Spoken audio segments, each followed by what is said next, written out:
Okay, so here we are in the CPPD Designer, and we've got a classic problem. We want to find out what is happening inside our design. We want to debug it. It's particularly what is happening as far as the output. Down here we can see that the output is decided depending on the value of the @g_envmt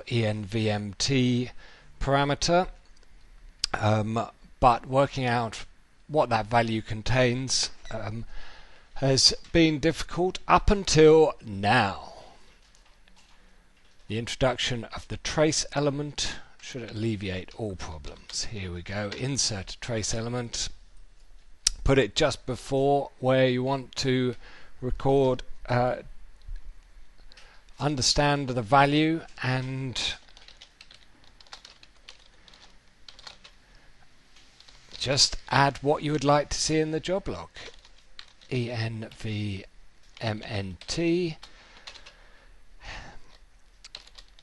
A very powerful feature of the trace tool is entity replacement. So using the question mark entity replacement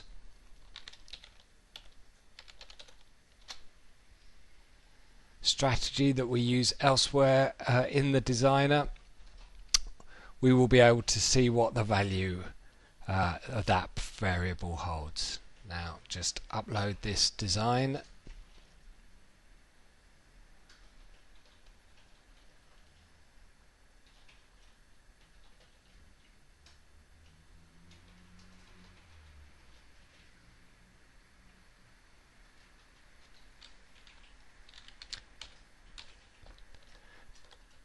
Turn on tracing.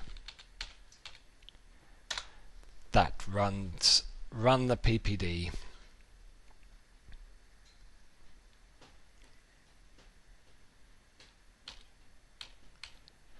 And then have a look at the job log. And here we can see the output from our trace statement. We go back to the design. We can see that the text that we put in the trace is now in the job log, and the variable, the value of the variable, has been output rather than the variable itself. So we can see that that variable contains the value test.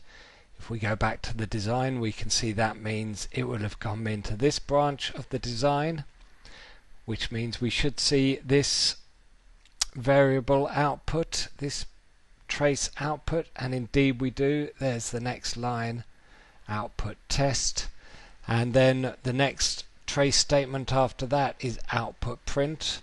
And if we look in the print branch, there is that trace statement, which indicates that the design has not gone through the email branch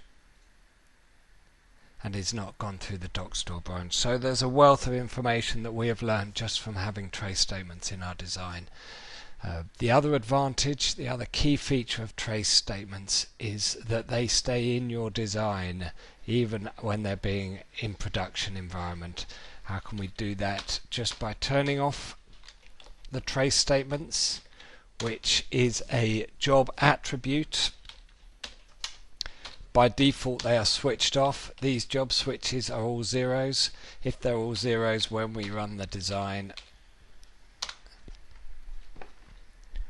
there won't be any trace statements in the job log, and those job switches are there in jobs running in a subsystem as well as your interactive job.